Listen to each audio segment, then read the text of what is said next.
Hello friends, welcome to my channel. আবারও চলে এসেছি আরেকটি নতুন রেসিপির সাথে। আজকের রেসিপি ম্যাঙ্গো জুস। বাড়িতেই আজকে বানালাম ম্যাঙ্গো জুস। যেই সব আমগুলো ফেলে দেওয়ার কথা ভাবছো বা অনিচ্ছার সাথে খাচ্ছ, সেই সব আম দিয়েই কিন্তু আজকে আমি বানিয়েছি ম্যাঙ্গো জুসটা। এই আমগুলো বিশ্বাস করো খুব টক ছিল, খাওয়া খুব মুশকিল ছিল। তাই ভাবলাম যে না, এটাকে ম্যাঙ্গো জুস বানিয়ে নিই, তাহলে এটা সবাই ইচ্ছার সাথে খাবে এবং এই গরমের মধ্যে খুব ভালোও লাগবে সবার খেতে।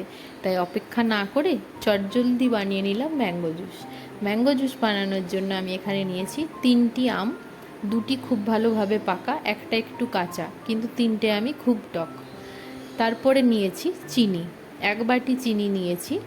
পরিমাণ মতো চিনিটা ইউজ করতে হবে, আম যে পরিমাণে টক সেই পরিমাণে চিনি ইউজ করতে হবে।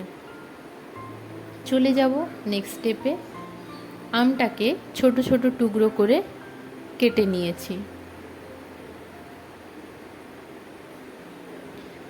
এরপরে আমটার একটা পেস্ট বানিয়ে নেব।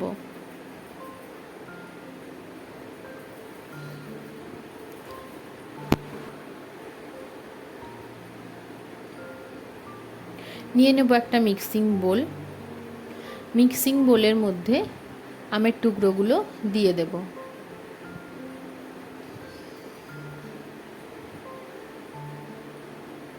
আমটা পেস্ট করার জন্য অবশ্যই কিন্তু জল লাগবে। অল্প অল্প জল দিয়ে আমটার একটা ভালো পেস্ট বানিয়ে নেব।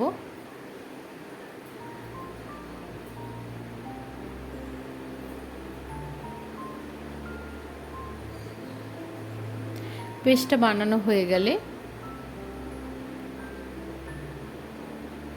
আমের যে পিউরিটা বেরোবে সেটাকে ভালোভাবে ছেঁকে নেব। বড় একটা ছাঁকনি দিয়ে ছেঁকে নিচ্ছি।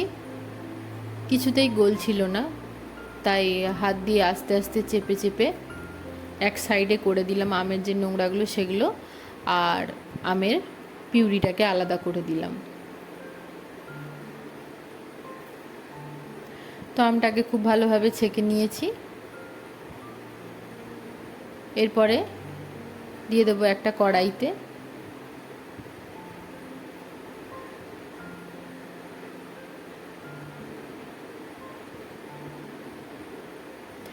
কড়াইতে ঢেলে নেওয়ার পরে এটাকে বসিয়ে দেব ওভেনে।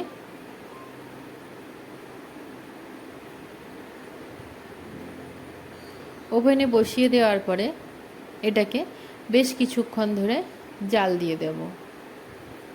6 থেকে 7 মিনিট ধরে এটাকে জাল দিয়ে নেব।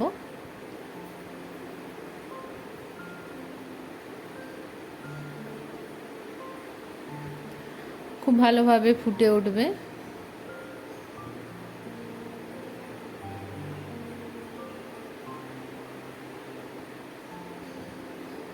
তখনই আমরা দিয়ে দেব চিনিটা। খুব ভালোভাবে ফুটলে তারপরে কিন্তু চিনিটাকে দিয়ে দেব।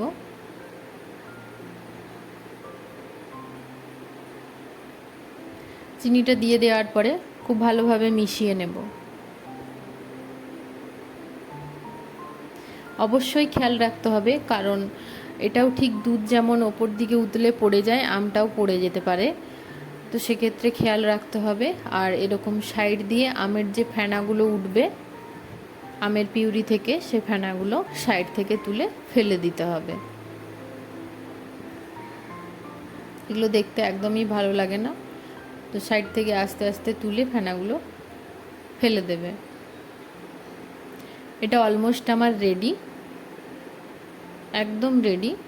এটাকে এবারে আমরা নামিয়ে নেব। নামিয়ে নিয়ে এটাকে ঠান্ডা হতে দেব। নামিয়ে নেওয়ার পরে এটাকে খুব ভালোভাবে ঠান্ডা করে নিতে হবে। ঠান্ডা হয়ে গেলে এটাকে ফ্রিজের মধ্যে রেখে দেব কয়েক ঘন্টার জন্য। তাহলেই কিন্তু একদম রেডি বাইরে থেকে কিনে আনা ম্যাঙ্গো জুস। তোমরাও কিন্তু ট্রাই করো বাড়িতে এরকম ম্যাঙ্গো জুস। আজকের রেসিপিটা কেমন লাগলো তোমাদের অবশ্যই জানিও কমেন্ট করে। যদি ভালো লেগে থাকে অবশ্যই লাইক করো, শেয়ার করো। চ্যানেলটা যদি ভালো লেগে থাকে অবশ্যই সাবস্ক্রাইব করো। আর নতুন নতুন ভিডিও দেখার জন্য নতুন নতুন রেসিপি দেখার জন্য চ্যানেলটা তোমরা ফলো করতে থাকো। আজকের মতো এই পর্যন্তই। আবার সবাই ভালো থেকো, সুস্থ থেকো, সাবধানে থেকো, আর অবশ্যই ফলো করতে থাকো আমার চ্যানেলটা।